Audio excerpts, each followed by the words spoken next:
এইটা লাউ ডাল করছি, মুগ ডাল, জিরে আদা বাটা, তেজপাতা, শুকনো লঙ্কা ফোড়ন দিয়ে ডালটা একটু নাড়িয়ে দিচ্ছি। আর এই মাংসটা রাঁধবো।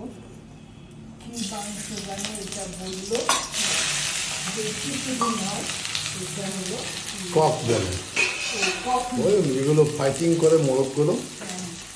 এটা আমি জিরে আদা রসুন আর হলুদ শুকনো লঙ্কা সর্ষের তেল দিয়ে মেখে রেখেছি অনেকক্ষণ।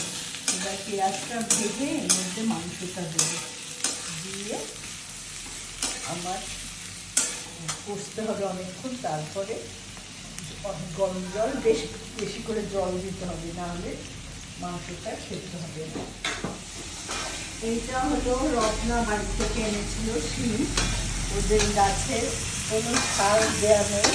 এই শিম ভাজা করছি একটু জিরে ফোড়ন দিয়ে, আর এটা লাউয়ের খোসার সঙ্গে শিমের বিচিগুলো দিয়ে